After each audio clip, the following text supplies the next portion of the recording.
आप सभी दोस्तों का हमारे चैनल गौतम राय टेक में स्वागत है। आइए आज हम लोग जो है ये श्रीमद् भागवत महापुराण द्वितीय खंड से पढ़ेंगे। आप लोग देख सकते हैं ये श्रीमद् भागवत महापुराण है, द्वितीय खंड है। इसमें से हम लोग एक कहानी का अध्ययन करेंगे और उस कहानी का नाम है जरासंध से युद्ध और द्वारकापुरी का निर्माण। ये श्रीमद् भागवत महापुराणम दशम स्कंद उत्तरार्ध अथ पंचा उत्तमो अध्याय है। तो आइए हम लोग कहानी पढ़ते हैं। जरासंध से युद्ध और द्वारकापुरी का निर्माण। द्वारकापुरी का निर्माण क्यों हुआ? श्री सुखदेव जी कहते हैं परीक्षित से, यानी सुखदेव जी परीक्षित को कहानी सुना रहे हैं। भरत वंश शिरोमणि परीक्षित, कंस की दो रानियां थी। कंस की दो रानियां थी, अस्थि और प्राप्ति। पति की मृत्यु से उन्हें बड़ा दुख हुआ और वे अपने पिता की राजधानी में चली गई। अस्थि और प्राप्ति ये जरासंध की पुत्री थी। उनके पति कंस की मृत्यु होने के बाद वे पिता के यहाँ चले गए, यानी जरासंध के राजधानी चले गए, घर चले गए। उन दोनों का पिता था मगधराज जरासंध, यानी मगध का जो राजा था जरासंध, वो पिता थे उनके। उससे उन्होंने बड़े दुख के साथ अपने विधवा होने के कारणों का वर्णन किया। पिता से विधवा होने का कारण का वर्णन किया, कहानी सुनाई। परीक्षित, यह अप्रिय समाचार सुनकर पहले तो जरासंध को बड़ा शोक हुआ, परंतु पीछे वह क्रोध से तिलमिला उठा। उसने यह निश्चय करके कि मैं पृथ्वी पर एक भी यदुवंशी नहीं रहने दूंगा। युद्ध की बहुत बड़ी तैयारी की। जरासंध ने युद्ध की बहुत बड़ी तैयारी की और 23 अक्षौहिणी सेना के साथ यदुवंशियों की राजधानी मथुरा को चारों ओर से घेर लिया। भगवान श्री कृष्ण ने देखा जरासंध की सेना क्या है, उमड़ता हुआ समुद्र। कहने का मतलब सेना बहुत बड़ी थी। उन्होंने यह भी देखा कि उसने चारों ओर से हमारी राजधानी घेर ली है और हमारे स्वजन तथा पूर्ववासी भयभीत हो रहे हैं। भगवान श्री कृष्ण पृथ्वी का भार उतारने के लिए ही मनुष्य का सा वेश धारण किए हुए हैं। अब उन्होंने विचार किया कि मेरे अवतार का क्या प्रयोजन है। कौन विचार कर रहे हैं? भगवान श्री कृष्ण विचार कर रहे हैं कि मेरे अवतार का क्या प्रयोजन है और इस समय इस स्थान पर मुझे क्या करना चाहिए। मन ही मन मिला रहे हैं। उन्होंने सोचा यह बहुत अच्छा हुआ कि मगध राज जरासंध ने अपने अधीनस्थ नरपतियों की पैदल, घुड़सवार, रथी और हाथियों से युक्त कई अक्षौहिणी सेना इकट्ठी कर ली है। यह सब तो पृथ्वी का भार ही जुटकर मेरे पास आ पहुंचा है। मतलब ये सब क्या है? पृथ्वी का भार है जो जुटकर मेरे पास आ पहुंचा है। मैं इसका नाश करूंगा, परंतु अभी मगधराज जरासंध को नहीं मारना चाहिए, क्योंकि वह जीवित रहेगा तो फिर से असुरों की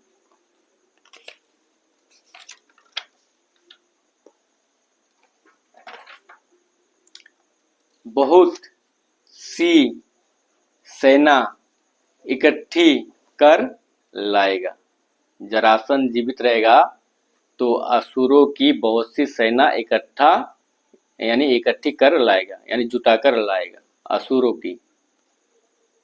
तो मनुष्य और असुर, इसमें न जाने क्या फर्क है, क्योंकि यदि जरासंध असुर थे तो उनके दामाद कंस थे, वो भी असुर हुए, और कंस के भांजा थे भगवान श्री कृष्ण।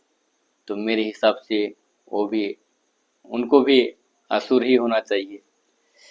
खैर आगे बढ़ते हैं।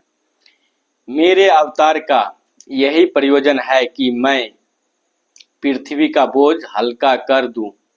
अवतार का क्या प्रयोजन है कृष्ण जी का?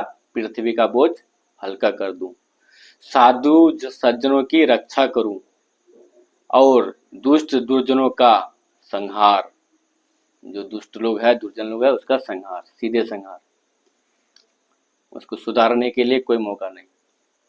समय समय पर धर्म रक्षा के लिए और बढ़ते हुए अधर्म को रोकने के लिए मैं और मेरे अनेकों शरीर ग्रहण करता हूँ। परीक्षित, भगवान श्री कृष्ण इस प्रकार विचार कर ही रहे थे कि आकाश से सूर्य के समान चमकते हुए दो रथ आ पहुंचे। भगवान श्री कृष्ण मिला ही रहे थे, इतने में पहुंच गए खबर आसमान तक, अंतरिक्ष तक, और वहां से दो रथ चमचमाते हुए पहुंच गए। उनमें युद्ध की सारी सामग्रियां सुसज्जित थी, यानी वहां समझ गए कि अब युद्ध होना है, और दो सारथी उन्हें हाँक रहे थे, कांटेक्ट हो गए। इसी समय भगवान के दिव्य और सनातन आयुध भी अपने आप वहां आकर उपस्थित हो गए, यानी भगवान का जो धनुष थे वो भी अपने आप आकर वहां पर उपस्थित हो गए। उन्हें देखकर भगवान श्री कृष्ण ने अपने बड़े भाई बलराम जी से कहा, भाई जी आप बड़े शक्तिशाली हैं। इस समय जो यदुवंशी आपको ही अपना स्वामी और रक्षक मानते हैं, जो आपसे ही स्नात हैं, उन पर बहुत बड़ी विपत्ति आप पड़ी है। भैया से करें, देखिए यह आपका रथ है और आपके प्यारे आयुध हल मुसल भी आ पहुंचे हैं। अब आप इस रथ पर सवार होकर शत्रु सेना का संहार कीजिए और अपने स्वजनों को इस विपत्ति से बचाइए। ईश्वर का तो सभी स्वजन होता है, जैसे बाप के कई बेटे होते हैं, उसमें कई प्रकार के बेटे होते हैं, लेकिन सभी बेटे अपने ही होते हैं पिता के। भगवान साधुओं का कल्याण करने के लिए ही हम दोनों ने अवतार ग्रहण किया है। अतः अब आप यह 23 अक्षोहिणी सेना, पृथ्वी का यह विपुल भार नष्ट कीजिए।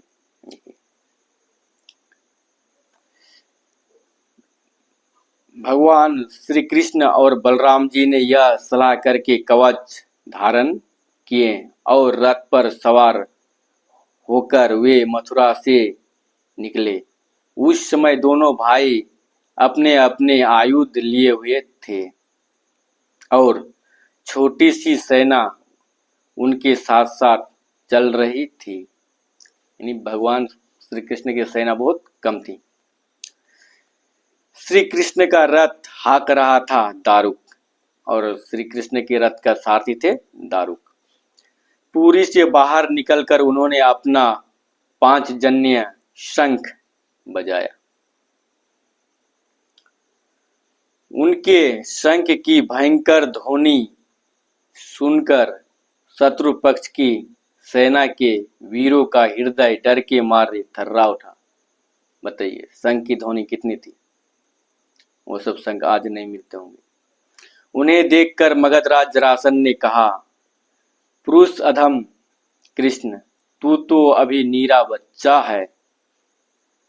अकेले तेरे साथ लड़ने में मुझे लाज लग रही है। इतने दिनों तक तू न जाने कहां कहां छिपा फिरता था। मंद, तू तो अपने मामा का हत्यारा है, इसलिए मैं तेरे साथ नहीं लड़ सकता, क्योंकि तुम्हारा जो चरित्र है वो सही नहीं है, क्योंकि तुमने अपना मामा का वध किया है। ये जरासंध जी कह रहे हैं कृष्ण से। बलराम, यदि तेरे चित्त में यह श्रद्धा हो कि युद्ध में मरने पर स्वर्ग मिलता है, तो तू आ, हिम्मत बांधकर मुझसे लड़। मेरे बाणों से छिन्न भिन्न हुए शरीर को यहाँ छोड़कर स्वर्ग में जा, अथवा यदि तुम में शक्ति हो तो मुझे ही मार डाल। जरासंध जी कह रहे हैं बलराम जी से। भगवान श्री कृष्ण ने कहा, मगध राज, जो शूरवीर होते हैं वे तुम्हारी तरह डिंग नहीं हाँकते। वे तो अपना बल पौरस ही दिखलाते हैं। देखो, अब तुम्हारी मृत्यु तुम्हारे सिर पर नाच रही है। तुम वैसे ही अकबक कर रहे हो जैसे मरने के समय कोई सन्निपात का रोगी करे। बक लो, मैं तुम्हारी बात पर ध्यान नहीं देता। श्री सुखदेव जी कहते हैं, परीक्षित, जैसे वायु बादलों से सूर्य को और धुएं से आग को ढक लेती है, किंतु वास्तव में वे ढकते नहीं, उनका प्रकाश फिर फैलता ही है, वैसे ही मगधराज जरासंध ने भगवान श्री कृष्ण और बलराम के सामने आकर अपनी बहुत बड़ी बलवान और अपार सेना के द्वारा उन्हें चारों ओर से घेर लिया। यहाँ तक कि उनकी सेना, रथ, ध्वजा, घोड़ों और सारथियों का दिखना भी बंद हो गया। मथुरापुरी की स्त्रियां अपने महलों की अटारियों, छज्जों और फाटकों पर चढ़कर युद्ध का कौतुक देख रही थी। जब उन्होंने देखा कि युद्ध भूमि में भगवान श्री कृष्ण की गरुड़ चिन्ह से चिन्हित और बलराम जी के ताल चिन्ह से चिन्हित, ताल के चिन्ह, ध्वजा वाले रथ नहीं दिख रहे हैं, तब वे शोक के आवेग से मूर्छित हो गई। जब भगवान श्री कृष्ण ने देखा कि शत्रु सेना के वीर हमारी सेना पर इस प्रकार वाणों की वर्षा कर रहे हैं, मानो बादल पानी की अनगिनत बूंदे बरसा रहे हो, और हमारी सेना उससे अत्यंत पीड़ित व्यथित हो रही है, तब उन्होंने अपने देवता और असुर, देखिए असुर दोनों से सम्मानित सारंग धनुष का टंकार किया। यानी सारंग धनुष का जो सम्मान करता था वो देवता और असुर दोनों करता था। यानी शायद दोनों दो प्रकार के लोग होंगे, लेकिन पहले पढ़े तो पता चला कि शायद एक ही प्रकार के होंगे, लेकिन यहाँ शायद दो प्रकार के होंगे बाद में।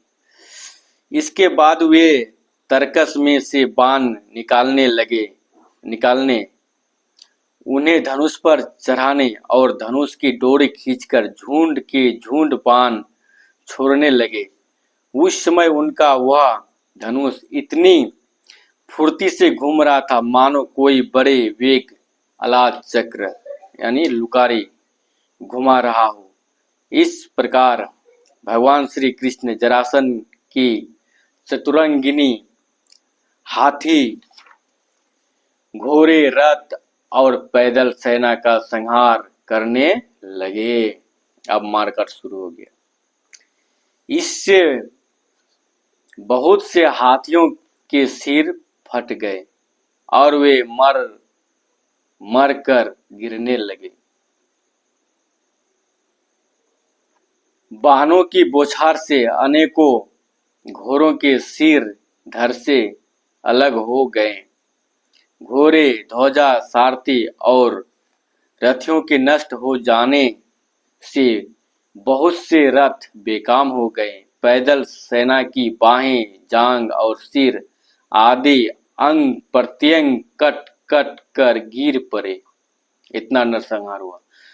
उस युद्ध में अपार तेजस्वी भगवान बलराम जी ने अपने मुसल की चोट से बहुत से मत वाले शत्रुओं को मार मार कर उनके अंग प्रत्यंग से निकले हुए खून की सैकड़ों नदियां बहा दी। सैकड़ों नदियां, एक दो नदियां नहीं दोस्तों, सैकड़ों नदियां। बताइए, कहीं मनुष्य कट रहे हैं तो कहीं हाथी और घोड़े छटपटा रहे हैं। उन नदियों में मनुष्य की भुजाएं सांप के समान जान पड़ती और सिर इस प्रकार मालूम पड़ते मानो कछुओं की भीड़ लग गई हो।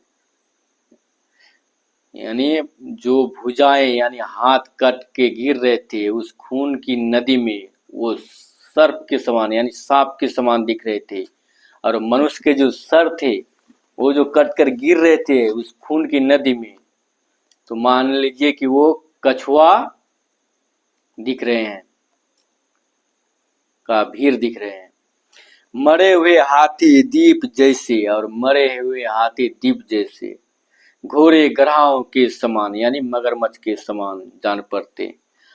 हाथ और जांघे मछलियों की तरह, मनुष्य के केस सेवार के समान, धनुष तरंगों की भांति और अस्त्र शस्त्र लता एवं तिनकों के समान जान पड़ते। ढाले ऐसे मालूम पड़ते मानो भयानक भंवर हो। बहुमूल्य मनिया और आभूषण पत्थर के रोरो और कंकर के समान बहे जा रहे थे।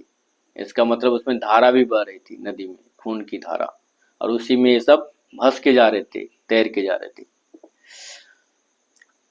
उन नदियों को देखकर कायर पुरुष डर रहे थे। डरने की तो बात स्वाभाविक है। और वीरों का आपस में खूब उत्साह बढ़ रहा था मारकाट में।